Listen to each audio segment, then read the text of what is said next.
back, and he said, "You really buried the lead in this one." But Casus Belli. How many press are here? Anyway, there was a meeting among the items considered and rejected, which is why the New Yorker did not publish it on grounds that it wasn't accepted. One of the items was, why not?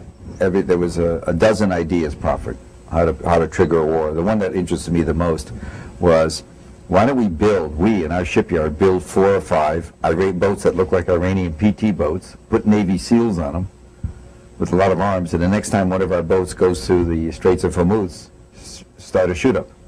Might cost some lives, and it was rejected because you can't have Americans killing Americans. But that's the level of stuff we were talking about, provocation. But that was rejected. So I could understand the argument of not writing something that was rejected. Maybe. Basically, my attitude always towards editors is they're mice training to be rats. So, but you have to, but the point is, J. June, if you know what that means, silly, maybe, but potentially very lethal, because one of the things they learned in the incident was the American public, if you get the right incident, the American public will support, bang, bang, kiss, kiss, we're into it. And the public, although that was the other side that at issue that was important, what happened in the Gulf, in the Straits in early January, the president was just about to go to the Middle East for a visit. So it was that was one reason they wanted to gin it up, get it going. Look, is it high school? Yeah. Are we playing high school with, 5,000 nuclear warheads in our arsenal? Yeah, we are. We're playing, who's the first guy to run off the highway with us in Iran.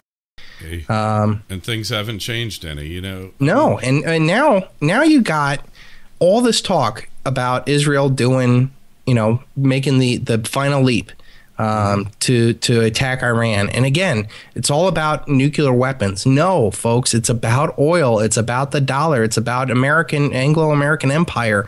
It's about us conquering the world.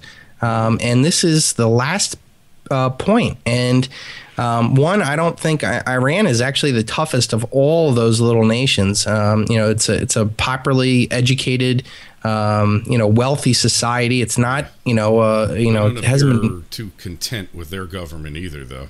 Yeah, I know, but listen, I'm not happy with Obama, but I tell you what, if China lands on my shores, Yeah, well, that's an interesting thing. I was reading about somebody whose theory is that after the empire collapses, after the dollar collapses, there's going to be score settling with us because we've been bullying the whole world for, since World War I, arguably, maybe since the Russo-Japanese, since the early 1900s, we've kind of been bullying the world.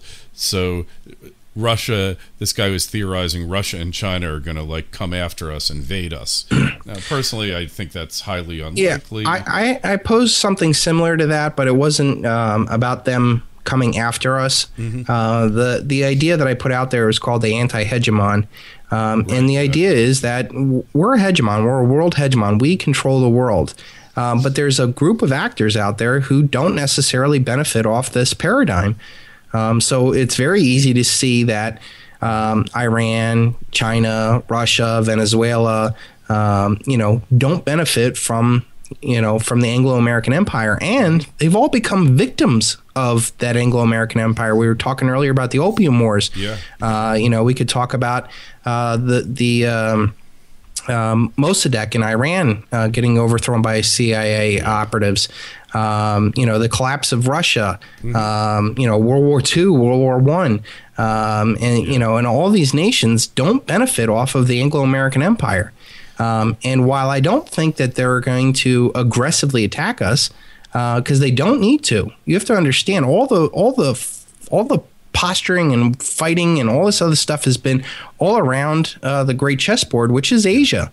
We're the ones that have been interfering in there. I think what's going to happen is if the dollar collapses, we won't have the ability, funds, popularity, moral fortitude to do anything. And it's just going to be a retreat. It'll be a vacuum.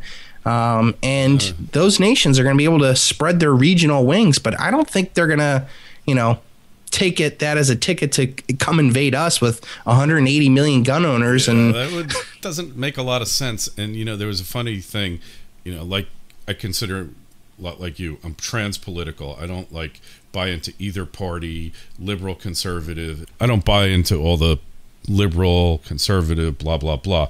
But there was a survey taken, and people who describe themselves as liberal are now pro-gun, And that's another thing of the Anglo, the government statism is don't need to defend yourself, don't need to learn how to, don't need the implements to defend yourself. We'll take care of you, so you don't need those guns, right? Don't worry about those guns. You don't need them. We'll take care of it. And now, that illusion of security, of protection by the state is dying a kind of quick death. And yeah, I'm actually in 3 days I'm going to get my concealed carry permit for Ohio.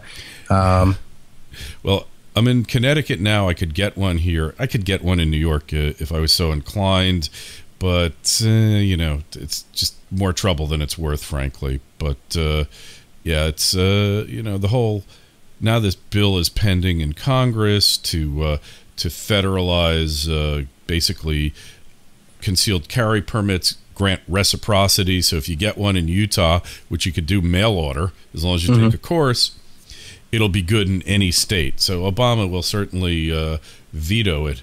But you know what? Nevada, Harry Reid state, big gun state, and it's the kind of thing that I wouldn't care what they did in Congress to push it through and to override vetoes or anything else. They could change all the rules of that place. That is the one law that I feel is more important, than anything else they're doing or have done, in a long time. So on that, Chris, the Second Amendment. I mean, it's the final line. People worry about confiscation of silver. That's one thing, but slaves don't own guns. Yeah. And that's such a defining thing. And it's not, to go out and, go wave your gun around like you're a big man or something like that. It's what the gun is? It's the only way the individual can stand up to the collective. Yeah. It's the ultimate equalizer. The great equalizer, right? Yep. And hopefully we're joining in the equalization process by giving the knowledge out there to people that otherwise wouldn't have access to it. So on that note, Chris, where do we find you? Right now you can find me on don't-tread-on.me. You can come to Sons of Liberty Academy, and if you like the kind of thought process I do, I've started a members-only site with the Silver Shield Report. And again, you can find that on don't-tread-on.me. Highly recommended, by the way. Highly recommended. Thank you. And hey, it's good talking to you, man. Get some rest. Feel better, and we'll catch you next week. Sounds good, Kerry. All right. Be well.